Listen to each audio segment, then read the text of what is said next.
We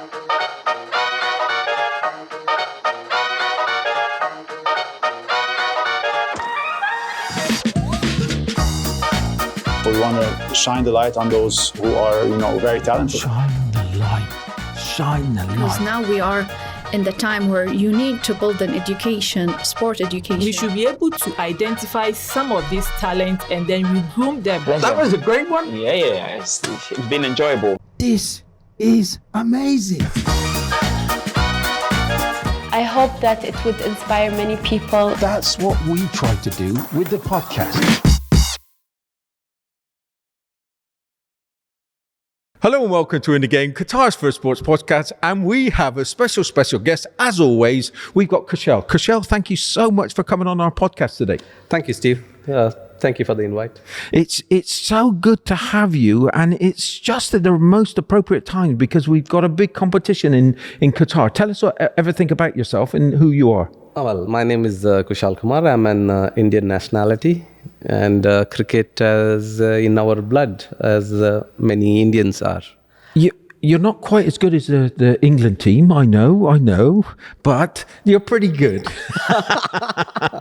Well, India is number one in T20, India is number one in ODI, India is number one in Test ranking. So do you know, I get this with all my Indian friends because it's such a competitive area. And when cricket is on, there is no better game, right? Yes, absolutely. The India stands still when there is a match happening. Especially if there's a match between India and Pakistan, the whole country comes on still. Yeah, and you had a game not so long back, right? And you won that one. Yes, we did very convincingly. Very convincingly. It's kind of cricket goes in stages, but you're very consistent, I would say, the Indian team. Off lately, they have been very consistent in all kind of formats. We got 3 kind of formats: a 5-day, which is a test match. You have 1-day international, which is 50 overs. Then you got a T20, it's a faster version. And they're all doing pretty good in all the 3 formats. So tell us a bit about yourself and what you're doing in Qatar. Well, it's been 15 years for me in Qatar now. And I came from Kuwait. Previously, I was in Abu Dhabi. So I've been playing cricket in Middle East for the last 23 years. My cricket journey over here started in Qatar Foundation because I was hired to work at Sidra Hospital. Okay. That's how I ended up playing for Qatar Foundation. And when I was finishing my job with Sidra in 2020 December, that was the time when I left Qatar Foundation for the cricketing aspect. So I was the team captain over there as well, which was basically, we used to play for softball cricket. And during the year from 2008 to 2014, we were playing softball. And all of a sudden, few of my friends, they said, why don't we play real ball cricket? So the difference between real ball cricket is, real ball is pretty hard. And it's with leather. It is a hard ball. It's a hard ball. But do you talk about softball? What was that? Was that running around all 4 posts like baseball? No, it's all the rules are similar for cricketing aspect. It's not 2, it's not 4, it is 2. In baseball, you got 4 corners. In cricket, you got 2 corners. Okay. So you came to Qatar, you got your job. It's kind of, when did you look at it and say, oh, you know what, we want, cricket's huge here in Qatar, by the way. Yes. So what happened is I came from Kuwait and we had a pretty good ground over there, grass ground. I came over here, I spoke to a few people, went to the ground. Here you have mud ground. And I started a new job in a new company. I did not want it to risk because there's a high risk of getting injured and those things. So I stopped cricket basically and I started playing badminton. While Education City was conducting a lot of activities, and in the badminton, I found a member of QF cricket team, Mr. Ravi Iyer, and he introduced me to QF cricket team. And at that time, they were playing in a parking lot with the softball. That's my journey for cricket in Qatar. But it's a crazy thing. So come to Friday and Saturday, you've got people out there all out. As soon as that sun starts coming up, you've got people ready to play cricket. Right. So a professional level cricket, which is hardball, you have probably around 100 or less than 100 teams. But when it comes to softball, you got around 600 to 700 teams in the whole of Doha. So I'm talking about teams. I'm not talking about players. 700 teams. 700 teams. And then you look at the players and the people that's getting involved in that on a weekend basis. Yeah. There's thousands. Yeah. There's a couple of thousands. A couple? Not Okay. a couple, like 10. See, in a team, you have 11 players. Yeah, exactly. Plus, you have additional substitute. Yeah. So, on an average, you can count as 15 members into 700. Unbelievable. Yeah. It's like, it's incredible. The numbers go out there. Yeah. And again, as I said before, you're going out at the dawn. Yeah. As soon as that sun's rising, there's somebody standing on not the best of pitches and stones and everything in the way, but they're going out to play the love of their life. Oh, yes. Most of the people are far away from family. So for them, the family is the cricket players who are playing with them. And they want to be with them that is the one day, 6 days you work, Friday is your off day. You want to have a good time. You want to play this beautiful game. You want to enjoy. Personally, when I play, that 3 hours, I don't think anything else. And I'm so enjoying the game that entire stress for the entire week goes off in just one game. I go to see them. And whenever I'm traveling through Qatar, these pitches are everywhere, like unassuming places. And then all of a sudden you'll see some people playing on the waste ground. And it is the waste ground, but they're having a wonderful time. Yes. The difference, okay, so you've got the softball and the hardball. The majority of people play with the softball. Is that like a tennis ball? Or is it harder than the tennis ball? Okay, it's tennis ball. It's a little bit harder. It's a hard tennis ball, we call. I call it as a MRI ball over here. So it's a little bit hard than tennis, but you don't need to have a proper protection for that, unlike the real ball. You don't need to wear helmet, you don't need to wear gloves or pad.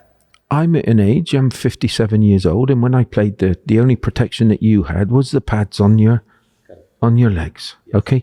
You didn't have the helmets, you didn't have anything else, okay? That was quite scary because that ball really hurts. Hockey was another one that I used to play that hurt. Right. It does hurt. I had personally a couple of stitches. My entire nose was redone. So protection, safety matter. Now ICC has a very strict guidelines in terms of safety because quite a few people have passed away while playing cricket. No. So now the rules have been very strict. You can't play fast bowlers who are clicking at 120, 130, 140 without the helmet. Have you ever stood at that crease where somebody's bowling it that fast at you? Oh yes, I faced quite a good fast bowler in Qatar, in Abu Dhabi, as well as in Kuwait. That could be quite frightening. Is there any, is it a little bit of... See, now because of the age, your bodies tend to be a little slow. But when I was young, it was totally different. You had good reflexes, your feet were moving quickly. So you train for it.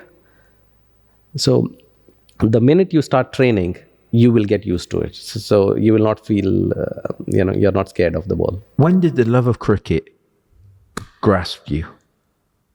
From the very young age. I think when I was 3 years old. Yeah. Back home, everywhere, people play cricket. I started playing cricket we don't have backyard, we have front yard in India. Okay. So I used to play cricket in front yard. I had 4 uncles. I was the only kid. So they used to play with me. They used to throw ball at me. That's how I learned my cricket. That's a really great way of starting. I remember back in those years ago, we used to have our wickets, because we didn't used to have wickets. We used to have a tree stump. So it was a tree. So we would always have this certain tree, and the ground was uneven. And if you hit it, it would then dive into into the tree, and you could only hit the tree at a certain level. And because we were in a built-up area, we had the road is a 4. So if you hit the road, it was a 4. If you hit the gardens, it was 6 and out, because you weren't allowed to hit the gardens because it's somebody else's. You could hit the window too. So we had all these games, and cricket was one of those things that kept us busy for hours. And the thing with it is, it was the batting that always grasped you. The bowlers obviously like bowling, but it was how long could you stay in for? Yes, I think in cricket it's always the batsman who got the more limelight compared to the bowlers. But bowlers have equally worked hard. There are genuine match-winning bowlers. There are some legend in cricket in terms of bowlers. But it's always, I felt, even though I was an all-rounder, I did the batting as well as bowling, but I felt when I did batting more, I got more limelight than when I did bowling. And even over here, bowlers were not as popular as batsmen, because people want the batsman to hit sixes. Yeah. And they enjoy that. Yeah. Not while somebody bowling very fast and the stump uprooted. Yes, they like that as well, but then most of the time it's the batsman they like. I hated where people just kind of pushed it out. That was so boring. Yeah. What I wanted was somebody to whack it up in the air, and you'd be running and catching it. It was always that you wanted to be the hero, right? Yeah. But in saying that the word hero, the reason why we've got you on the podcast is not so much about who the player you were, but it's all about what you're doing for cricket. So tell us a little bit about that, what you're adding back into that whole ecosystem. Fine. So I started this club called Warriors Cricket Club. Yeah, that's the one. Exactly. Yeah, that's always... That's our... it's a nice one. I love that. Thank you. Yeah. We won a couple of tournaments with this jersey. Whoa. Yeah, this was the latest jersey which we launched in 2021. Okay. And, it was at 2020 after the COVID. Yeah. And this was the last jersey when our pro division or the Premier Division team became the champion. And after that, I had to stop that high-level team. Okay. So this is a last jersey which we wore. It's got a lot of memory then. It has a lot of memory. lot of memories. It has a lot of my other companies also associated. That is our academy, which is called as Warriors Sports Center. We also have a cricket academy. And how many people go to this? On a good day, between 80 to 70. But we have around 200 plus members. Whoa, that's pretty impressive. How long did it take you to build something like that? So we started with the club, Warriors Cricket Club, in 2015. The first tournament we played, because at that time there was only 3 divisions. A division, which is the top, B division, which is the mid, and then there's the C division. So any new team entering to participate in a domestic cricket under Qatar Cricket Association has to be from the C division. So the first tournament, we were runners up. We were just a bunch of friends. We just wanted to play this good level of cricket, but equally have fun. So most of the players were from Qatar Foundation and Sidra. Yeah. So that's how the Warriors started.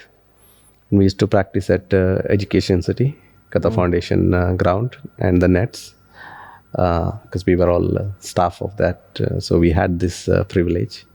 But we could not... why Warriors and why not QF was QF? Because it was a corporate. Yeah. And I was already playing for QF in a softball. Yeah. So I did not wanted it to be, I wanted to give my 100% on because I was leading there as a lead player as well as the captain of QF cricket team. Yeah. And hardball did not develop in Qatar Foundation at that time. We started this in 2015, and then we were climbing the ladders slowly. Next year we were in B division. B division was the toughest division which I have played. Then we started hiring players because we started. I didn't realize that you were at that stage. Yeah, we hired players. In fact, my biggest achievement in terms of hiring players is I had a player called Andre Berenger, who played 2 ICC World Cups. One for Sri Lanka as an under-19 player, and one for UAE in 2015 World Cup, which was in Australia. Whoa. Amazing player. He has won us a lot of matches. I also hired a player which I found in Phuket. So we went to Phuket to play Super Sixes there. And I found this very pacey left-arm bowler who was playing for Kuwait. So we hired him from Kuwait. And he is right now the Qatar national team captain. His name is Murad Khan. We have other amazing players. We have a legend. I call him as a legend of Qatar cricket. Okay. He's in UK right now. It's been 3 years since he left the country. Taimur Sajjad.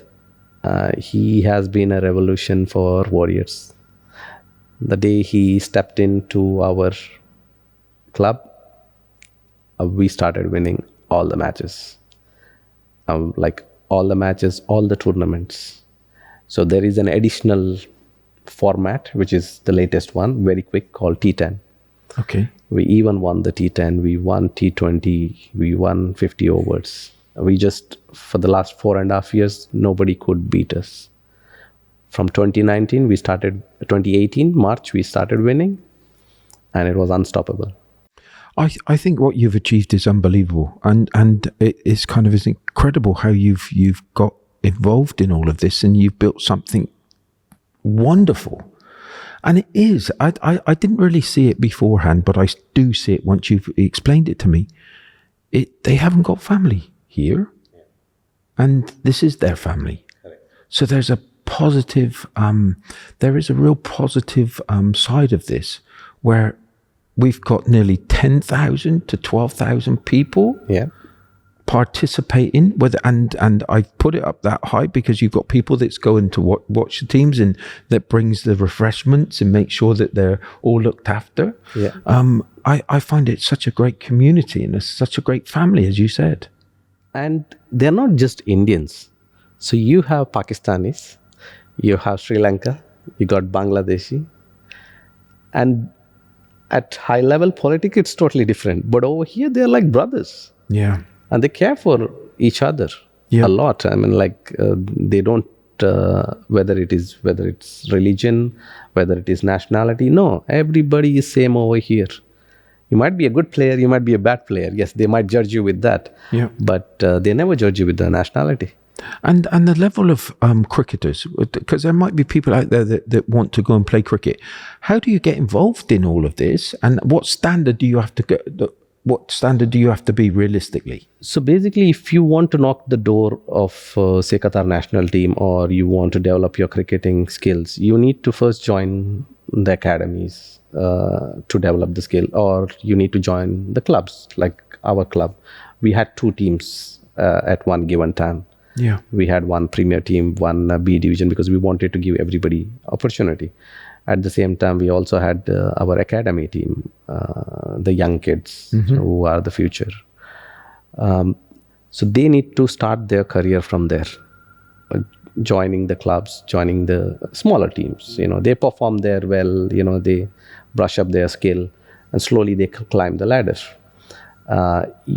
To be in the national team, you need to play at least pro division or premier division cricket. Okay. Only then the selector will look at it. The Qatar Cricket Association will see your performance, and based on the performance, they'll call you for the nets sessions, which the national team is conducting. In fact, they are playing matches for the ICC Asian region qualifier for the World Cup.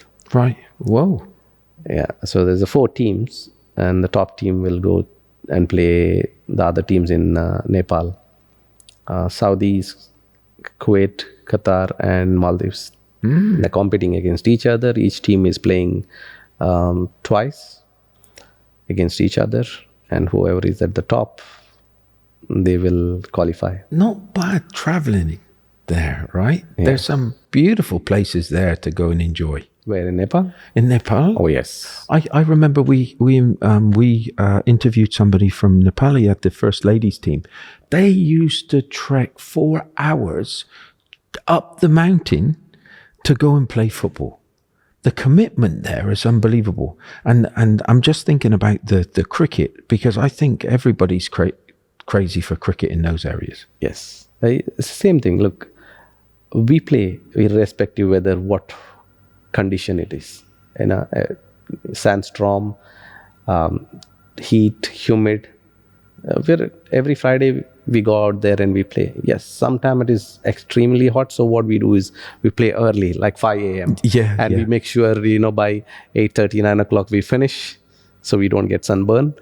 And then some people play in the evening, some under lights, some late evening, like 3, 4 o'clock. But yeah. With all of this, it's like you've got an academy. What's the rewards there? What are the types of rewards that you get from all of this? See, what I personally got is, my thing was to develop cricket in Qatar. So the minute my club started doing well, I started Cricket Academy. Now in the Cricket Academy, yes, I did not go on commercial aspect. For me, it was always giving back to the community, because the cricket has given me so much. And I had a good job, so I could spare some money out of it. I gave scholarship. So I gave scholarship literally every year from 2018 till 2020. 20 kids who are who had extremely exceptional talent, and some underprivileged. You gave scholarships to 20 individuals. Yes. What? How? That is just a huge commitment. Yes, it was a huge commitment. But then these kids who I gave the scholarship are now representing Qatar national team.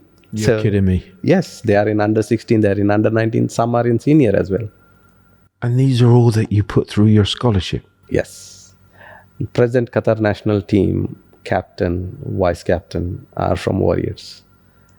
They were under our sponsorship. They played for 3-4 years for us. So that's my gift to the national team. I had at one given time, I had 7 to 8 players representing Qatar national team, senior team. We had 9 players representing under 19 team. We had 7 players representing under 16 team from Warriors. That's such a commitment. That's such a commitment. When you take that, and I don't think people really understand that type of commitment, when you've got an academy and you've got these teams that are really successful and you've got probably so many people, experts, so-called experts out there, that are looking at it and saying, what gives you the right to be doing this? And they're criticizing and doing different things. And you've just got this desire to put something back. How did you cope with that? How did you deal with those areas? Well, it was tough. It's like, we are supposed to do it, but he's doing it. We had that thing, and I was expecting, Qatar Cricket Association to do. But I waited, and they did not do anything. So I took this initiative. I even took an initiative of a hashtag called a Road to Cricket World Cup with the Warriors Cricket Club, because I wanted Qatar to play the World Cup, and I'm still on it, and I'm doing my best for them to qualify for the World Cup in whatever means. I love what you're, and this is why you're probably with us today, because I love your spirit. I love what you've achieved and how you've achieved it. And there's an unselfish side of you that you're just going out there to help others within this cricket cricketing industry, and I've got to give you everything for what you're trying to achieve here. With this the game of cricket, what stages do you think that we're at here right now, and where do you see the future for cricket here in Qatar? The future looks good. See the difference between a professional high-level national team and say, I'm not saying just Qatar, the overall Middle East, you can say the Middle East team, which is Saudi and Oman or Kuwait and all. So teams like UK, England, India, Australia, they're all contracted players. Yeah. Their job is only to play. Whereas the players over here, they work 6 days a week, 8 to 5, 9 to 6, whatever hours. Then they play one day, which is Friday. After their working hours, they need to go and practice as well. So they are actually labor players, not players. Yeah. The minute you take the work away from them, give them a central contract, you're representing Qatar national team, this is what we're going to pay you on monthly, but your primary focus is only to play cricket like any other national squad, whether it's India, Pakistan, Sri Lanka. Then you will see a vast improvement. Then you will see a total different team, because then they get daily 6 to 8 hours of practice, and that's good enough. And 1 day or 2 days rest. Not during rest day, they play cricket as well. So look at their body. What was the biggest disappointment in cricket? What has that been with you? For me, biggest disappointment, are loyalty of the players. Oh. So what happens over here, there's very little resource in terms of, say, professional cricketers. And they tend to jump from one team to another team because other ones pay better. I never had that issue with my team until the last moment, because I hired 2 players who were never part of Warriors. Just at the end I hired, and then that was really hit me really bad. I was very disappointed with the way they handled the whole situation. The entire team was misguided and all those things. So that was the most disappointing thing. And now we've got to ask the best thing. What was that moment of pure magic? What was it? When we won the Cape Town Super Sixes in South Africa. Whoa. The opponent team, where I'm sure you might be knowing some South African players, Alan Donald. No. Was the fastest bowler. Yeah, I remember. South African. Got a big righty all-rounder, Justin Kemp. Okay. Robin Peterson. Okay. And we were amateur team, but young lads with big heart. We beat them. We won the tournament over there. But these were professional people. Yes. Were you professional as well? Not at that level, but yes, we also consider ourselves professionals because we play good level of cricket. The reason why most of our team members are in the national team, because they are professional cricketers. So yes, we are a labor categoried cricket players, but yet there is talent. And if the talent is being properly groomed, we can play any level of cricket.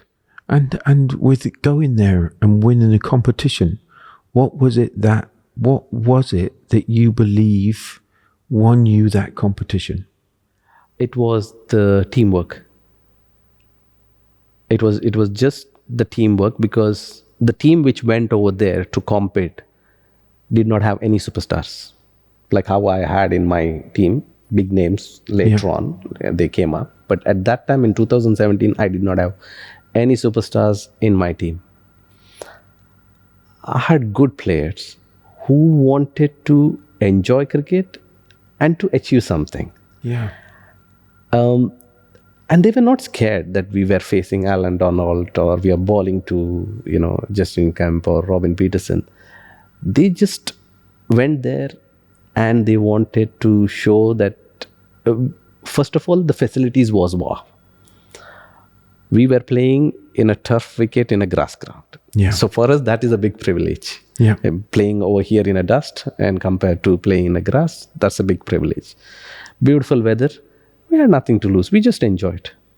And we won all our matches. Yeah. No, that's just brilliant. Yeah. We've got at the moment in Qatar. Tell me about this competition that we've got in Qatar at the moment. So they just finished one tournament just now. I think it was completed on the 22nd of September, called as Gulf Cup. So first of a kind it was happening. All the Gulf team were there, including UAE, Oman, Qatar, Saudi, Kuwait. Oman was the winners. Yeah. Were they the favourites? No, UAE was the favourites. Ah. Yeah, they surprised Oman. Yeah. Cricket, funny game. Yeah. Yeah. And now they are playing for the ICC World Cup qualifier. Okay. Asian region. For me, yes, of course, I want Qatar to win. But I also have players who represented Warriors in Kuwait team as well. Really? Yeah. It's remarkable what you've been doing, and yeah, I love it. I'm gonna ask you some questions on things that I don't know. Okay, where you're kind of where they look up in cricket and they get some kind of turn in the ball. What's that all about? I still don't understand it. Okay, there's two kind of turns. One slow turn, which is called as spin. One fast turn, which is called as swing. Swing, yes. So swing has both in swing and out swing. In swing is the one after pitching, the ball comes towards you. Out swing is the ball after pitching goes away from you. So both are dangerous. If your footwork is not right, you will be in a very uncomfortable position and you might lose your wicket. What's a googly? So if an off spinner is bowling, so in off spinner it is for the googly it's called as dusra. Let's go to the googly. Googly is a leg spinner which turns other way around. Normally a leg spinner after pitching the ball goes away, but googly is the one which comes in. So that is called googly. That is leg spinner for you. In off spinner, the bowler, once he bowls, the ball comes in is a normal off spin bowling. But if the ball straightens or goes other way around, that is called dusra. It's all confusing. How do you know what's coming at you? Okay, you need to really watch the wrist of the person who is bowling. Hold on a second. So I've got to watch him running in and focus, because everybody says you've got to keep your eye on the ball. Correct, exactly. But you've now got to keep your eye on where he's going to spin his wrist or where he's putting his fingers or... So your entire wrist is holding the cricket ball. What he does at the last minute is with his finger and with his wrist, not with the ball. Because the seam of the ball, he will be fixed. Either it will be out swing, in swing. But the way he releases, especially the spinner, whether he turns, whether he puts dusra, whether he puts leg break, or whether he puts googly, watching that wrist, which way it is moving, and the fingers, that wrist position is very important. Shane Warne, God bless him. Legend. I would have loved to have watched him. Yeah. But he was such a character. Nice. And the way that he put, like everybody says, he was the world best. He was best there was. He's the best leg spinner of, I think, till date. Now, I think Rashid Khan is coming up, and Afghani. And country like Afghan is doing so well in cricket now. Really? Yes. So, for me, I'm sure, in another 5 years, we might have one more podcast and then Qatar is in the World Cup. doing it really well. You know something, I think that and I want people to feel this because I'm feeling it now. People like you is creating this magic because of the way that you're putting into this community. And it starts off as a community, it starts building right the way up into a country. Right. And I think that just listening to you now about this love of cricket, I can see the way now you're talking about Afghanistan, right? And you're thinking it was people like you that brought this type of stuff in and saw the potential. And now look at the rewards that you're reaping. Yes. I mean, like, for me, when the team was winning and team was doing so well, people started noticing me. Noticing me as the owner, as the captain of the club, not as a player. Yeah. So whatever I am in terms of cricketing world is because of Warriors. But now let me ask you a really important, would being the owner or being the player, which one did you like the best? Player. Yeah, I don't think you can ever take that away. No, player any given day. I was always telling my team, I want to play for some other team one day and see how it is. It's been a while, you know. Here I have a lot of responsibility in terms of managing the team as well as on the field, off the field. A lot of responsibilities. But I do enjoy, you know. It's not like I don't enjoy. I enjoy the leadership aspect because there's a lot of thinking, a lot of strategy involved. I like that. Who was your favorite player of all time? Of all time, international wise? Yeah. It's Virat Kohli. Really? Yeah. I've never, to be quite honest, I thought you were going to come out with somebody different. Like Sachin? Yeah, of course. I don't know. Sachin at his era is the best. I saw Sachin. I saw Rahul Dravid. You know, I would even rate Rahul Dravid as higher than Sachin. Okay. But Virat Kohli, someone to dominate all type of format, not easy. We have best of players right now around the world, in different countries. You name a country, you will have the best player in that particular country. But then, are they best in all the formats? Nah. But if it was me, I'd look at it with golf. I was never a big golfer, but I got down to 17. I wasn't a professional, put it that way. But I always used to say it doesn't matter what clubs I picked up, as long as I was going through that set procedure, then I was going to be my normal standard. I was going to, and sometimes I could be really good. So when it comes to cricket and the different formats, and you said that there's different people for different formats, I think as soon as you put that bat in your hand or you got that competitive edge, it didn't matter what you played, you were going to be brilliant at everything. No, because the format is different. See, cricket, yes, physical strength is important, but it's the player's mindset. When you go there, that is more. Mental strength is the ultimate. So when you go there, you facing a red ball and you facing a white ball is totally two different things. White ball, the first 3-4 overs, it swings a lot.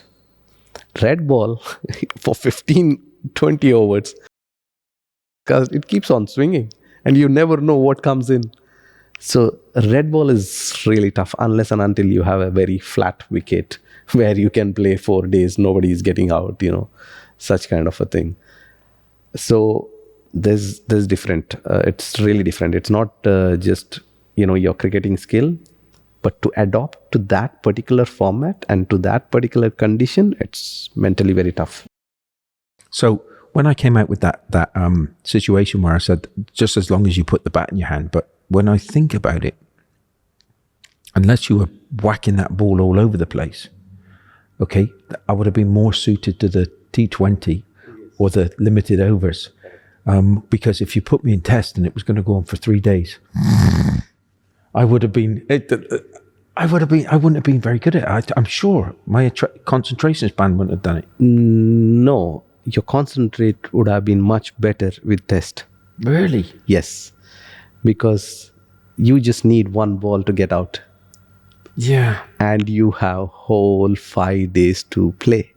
So your concentration is much better in test than limited over, because in limited over you want to score runs, but here you want to survive.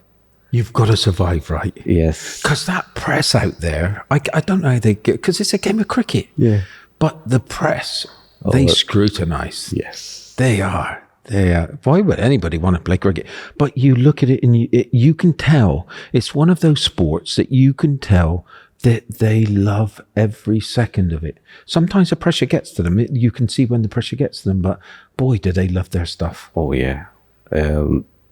We had I remember in Abu Dhabi, I'm like, there were fights as well.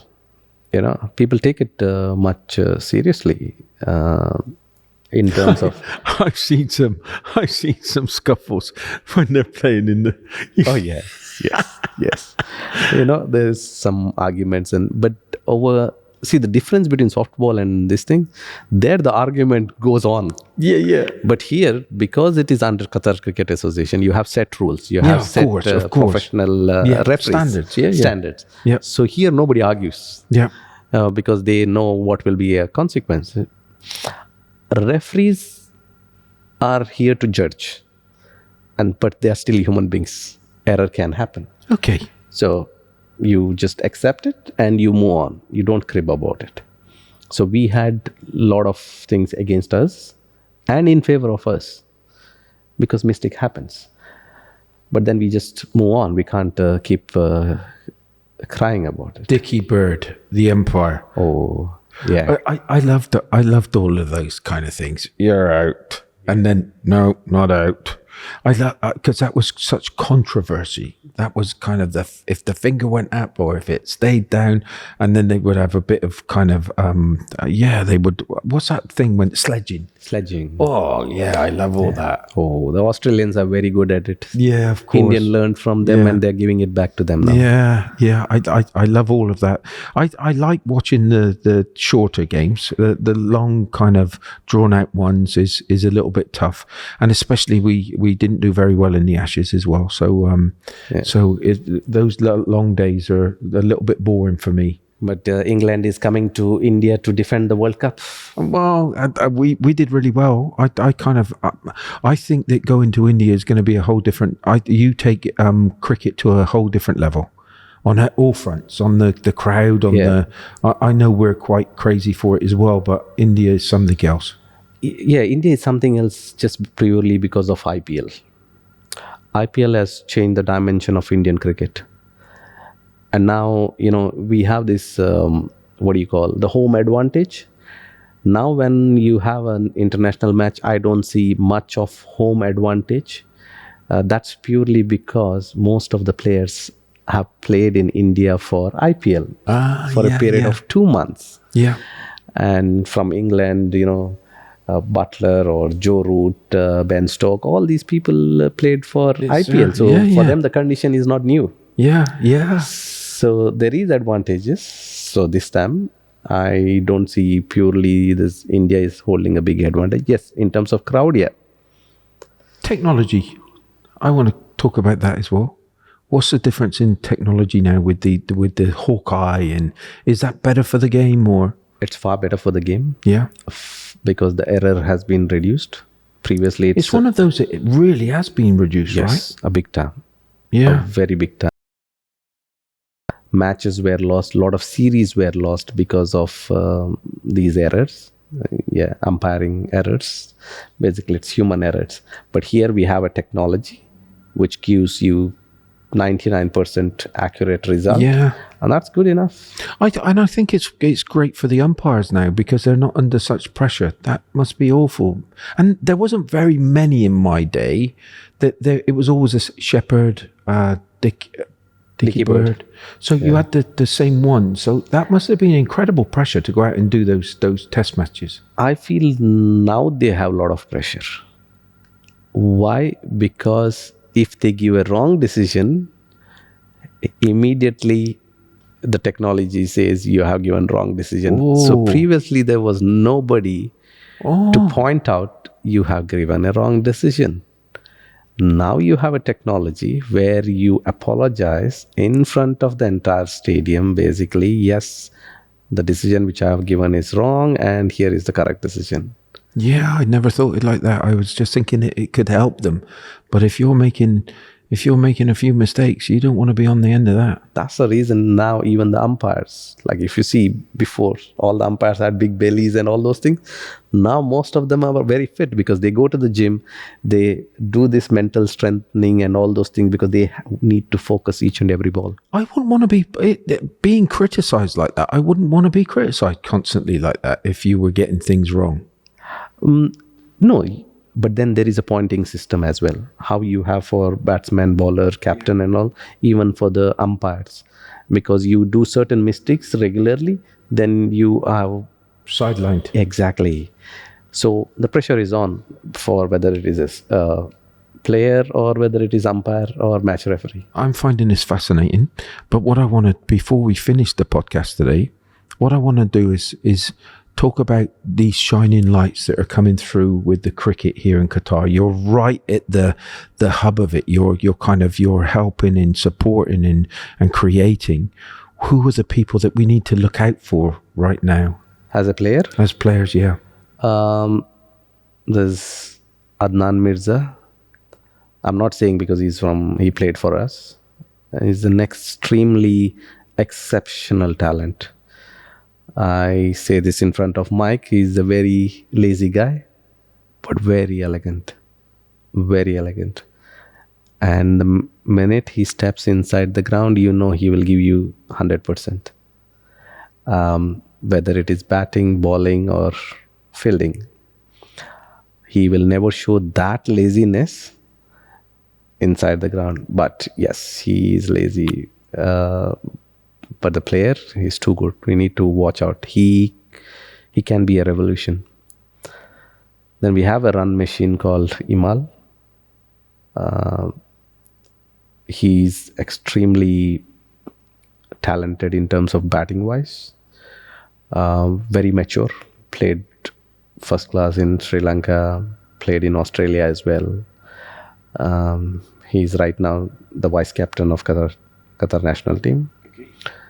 We also have Murad, the captain, who is a good left-arm batter as well as a pace bowler.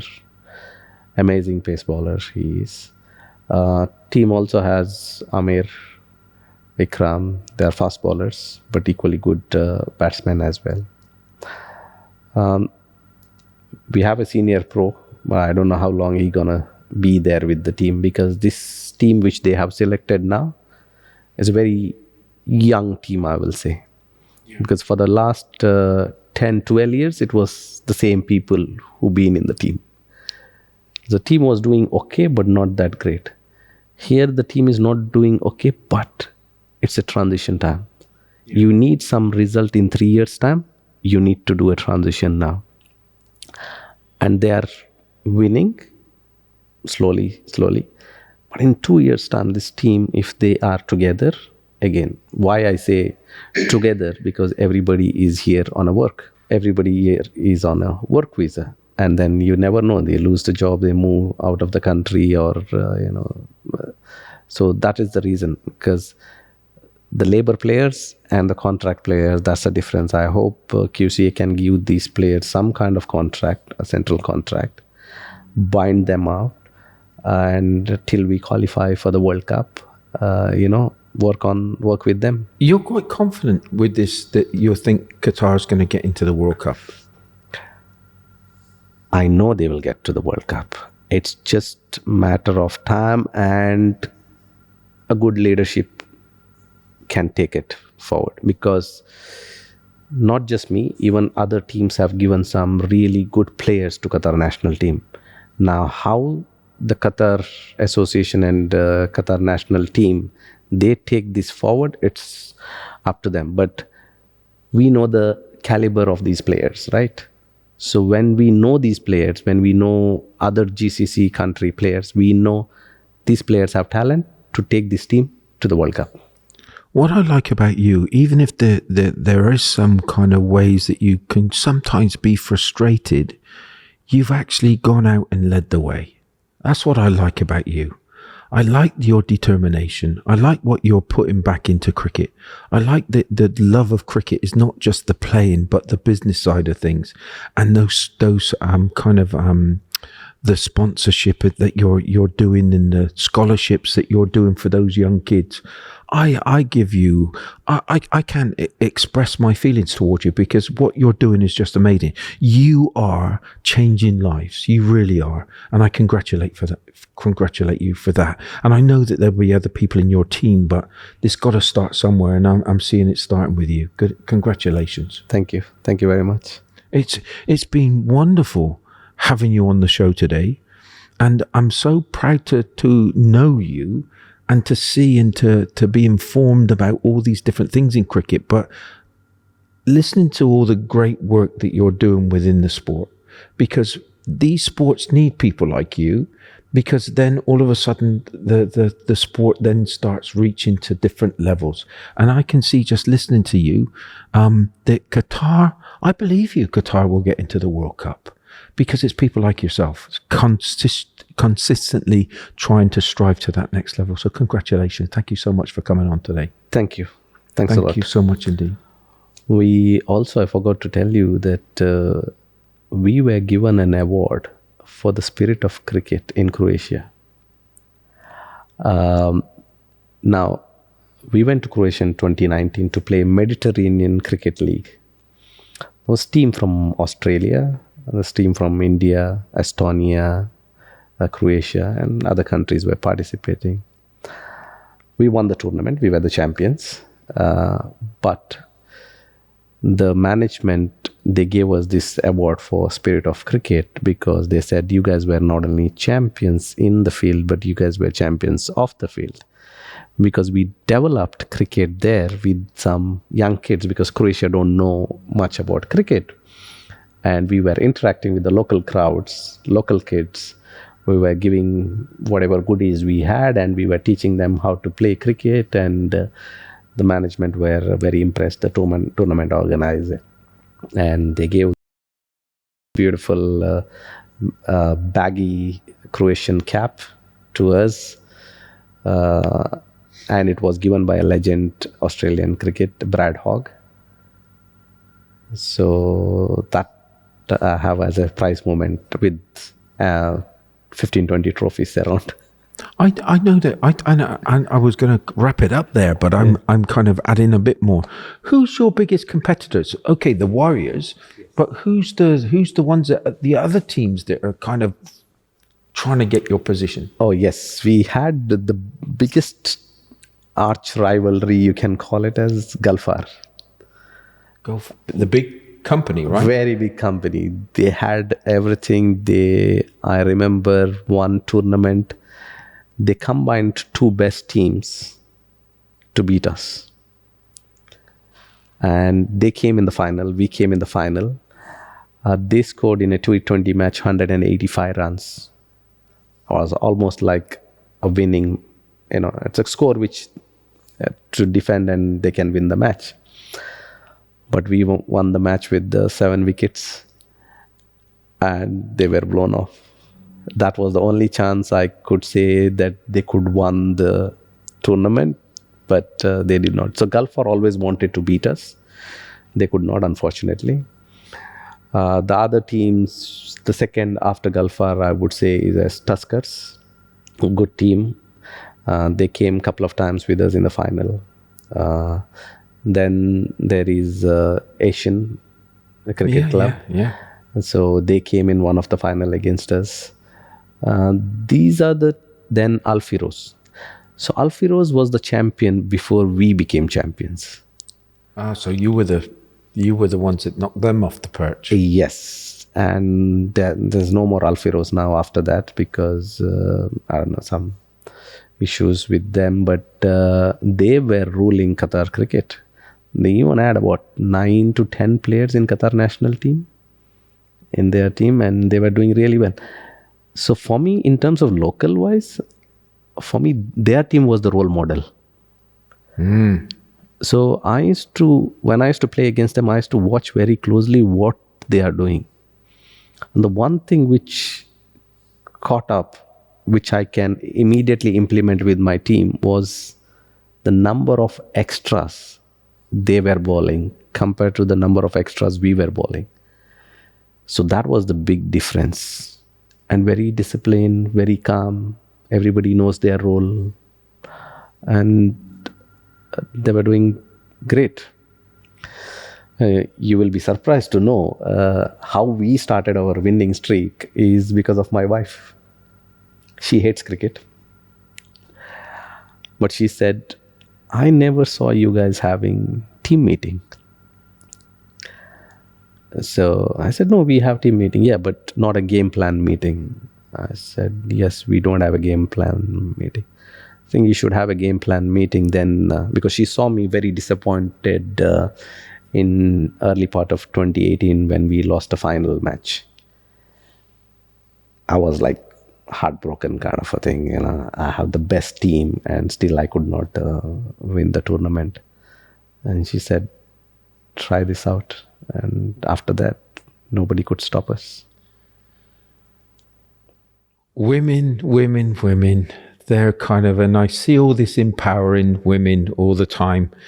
They're just stronger and better than us in most cases. Yes, they are. They see things from a different perspective and they give us those ideas. We go off and put them into action. We win. Yeah. Down to them.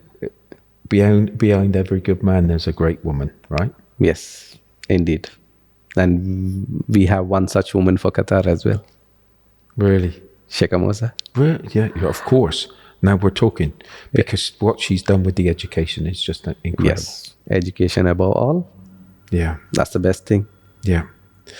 Thank you for coming on the podcast. It's been a fascinating time for us. I'm glad that you come in to share your experiences, your knowledge, your generosity. It's been an absolute pleasure. I hope you've enjoyed it. I hope this weekend you're going to get your cricket bat and that ball out and go and share those times with other people within the community, and quite possibly that could turn into your family. So go and enjoy the game of cricket. It's a wonderful game. The balls, don't play with the hard ball, by the way, but play with the soft ball and you'll have a great time. I got to thank you for coming on the podcast. Thank you so much indeed. Yeah, thank you so much for coming on the podcast. And thank you for listening. This is what makes our job so much easier, by knowing that you're there listening. Thank you so much indeed for coming on the podcast. Thank you. Okay, cheers. Thank you. Bye.